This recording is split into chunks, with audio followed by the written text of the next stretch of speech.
Hey everyone, welcome back to Film in 5D, the show about everything film with the A7S II. Hopefully, soon to be the A7S III, fingers crossed. I'm Aaron Hammock, and today I'm back to talk about my relatively new audio recorder, the Zoom F8n, and how it compares to some of my older Zoom brand recorders, the H6, and even way back to the H4n.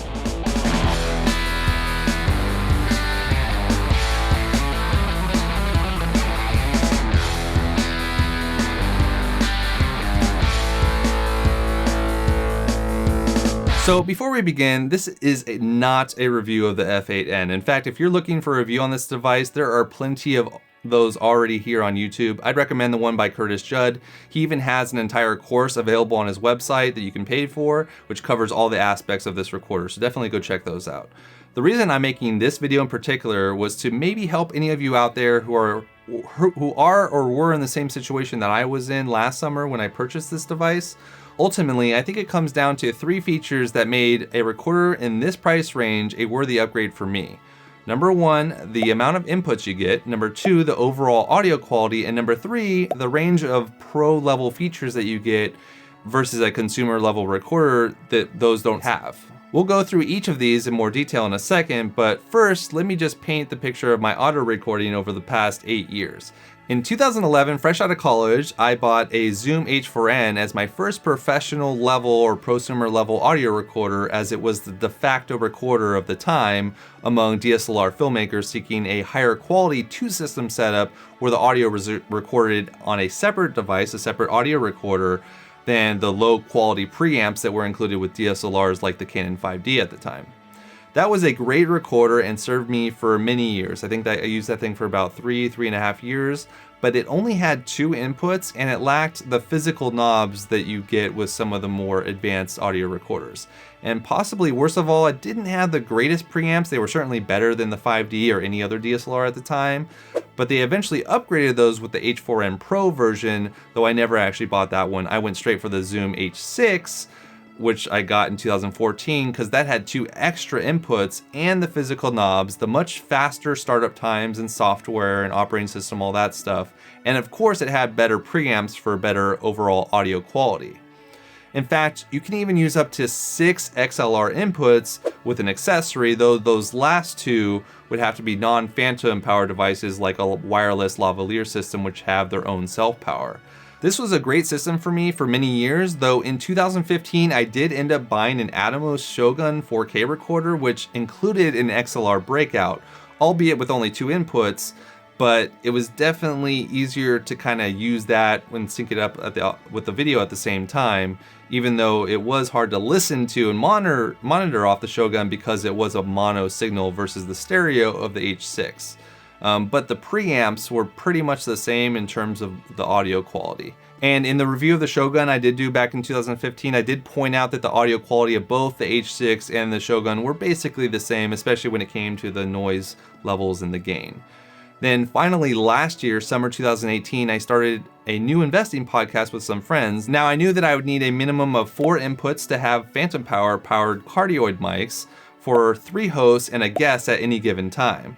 While technically the H6 can pull this off because it has those 4 inputs, I also knew that I wanted to be able to take phone calls and have a soundboard on any given week, or if we wanted to have extra guests.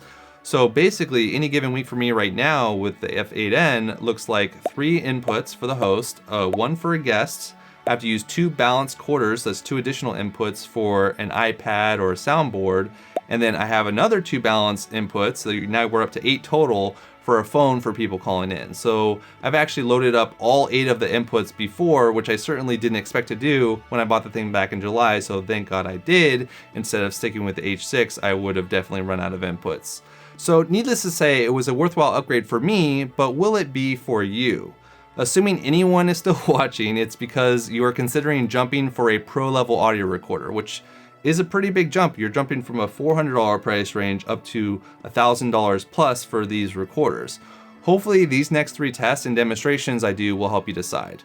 The first one is the inputs. This is simple. If you need more than 4 inputs for any reason, whether it be a podcast or you're doing live events where you have multiple mics on different people, then there are very few options out there when it comes to 8 input recorders like the Zoom F8n. especially if you need a mix of XLR and line level inputs and full phantom power on each of them, then this is definitely going to be, one of the recorder options for you. Also, being able to do all of this without a separate fader or mix board device is great, though Zoom does offer their F8 controller, which you can use with any of those. I think they're F6 and they're F8 and they're F8n, and then that allows you to do kind of sort of mixing if you're doing stuff for live events or for live casts. Now, the second reason I considered this F8n as the best possible upgrade from my Zoom H6 was the audio quality.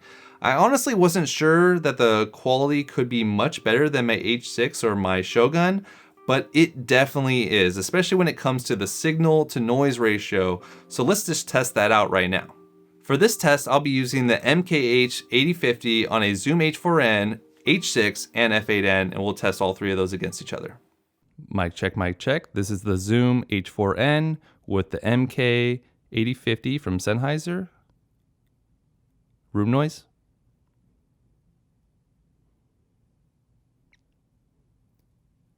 That was the MK8050 Sennheiser Super Cardioid mic with the H4n at a level of 65. So if we take a look at the noise floor here, we can see that the average RMS amplitude is minus 64.9. Mic check, mic check. This is the Zoom H6 with the MK8050 from Sennheiser Super Cardioid.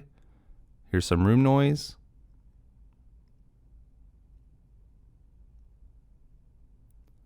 This is at a level of 6 with the H6 from Zoom and the MK8050 Sennheiser Super Cardioid microphone. Once again, looking at the noise floor, we see that the H6 is actually minus 54.66, which is worse than the H4n was.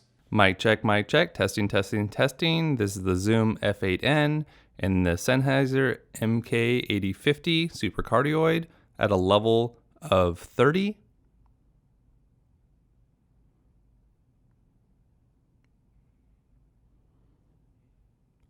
That was the F8n from Zoom and the MK8050 Sennheiser Super Cardioid mic with a level of 30.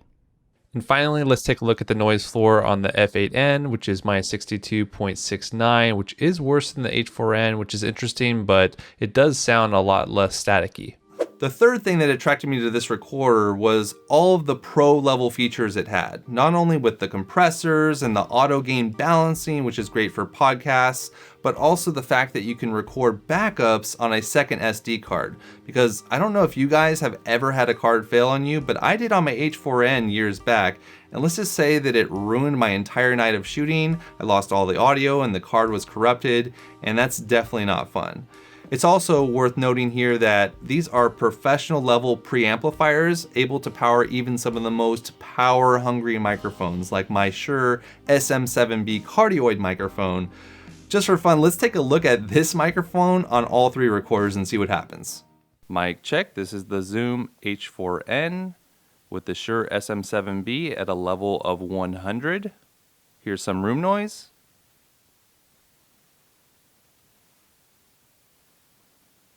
Mic test. This is a test of the Shure SM7B and the Zoom H6 at a level of 7. Room noise. This is an audio test with the F8n and the Shure SM7B. Here's some room noise. So the conclusion of this test, with a mic requiring this much power, the H4n just couldn't cut it. I had to pump it all the way up to 100 and that left just a ton of static behind. The H6 held up a little bit better, but by far the winner was the F8n with minus 71 average RMS, which is just incredible. So just something to consider if you're going to be powering mics that are power hungry like the Shure SM7B.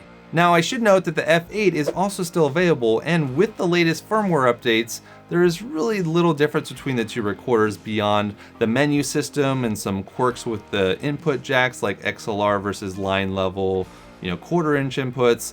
But perhaps even more importantly, the Zoom F6 is coming out soon, and that recorder looks absolutely amazing. Now it is missing those 2 additional inputs, so it's not really going to work for my situation, but for what it lacks in those inputs, it more than makes up for in double when it comes to the technology. If you don't already know, the Zoom F6 has 32-bit float recording, which is essentially like raw recording. So you never really need to worry about setting your gain at the perfect level again. You don't have to worry about clipping your audio or setting it too low and then having to raise that noise floor. It's essentially raw recording, so you can kind of just fix it all in post without really negatively affecting the audio quality in any way. I personally think that's amazing, and if I could choose today between the Zoom F8n and the F6, then I'd probably choose the newer F6, but I do need those 8 channels from time to time, so maybe I'll just get both.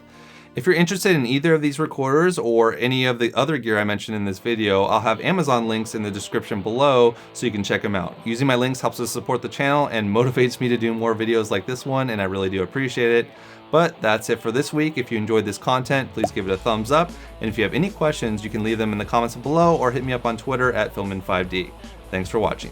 If you haven't subscribed yet, you can do so by clicking the button on screen. And for more information about the Zoom F8n and how it compares to other recorders, check out my blog at filmin5d.com. Thanks again for watching.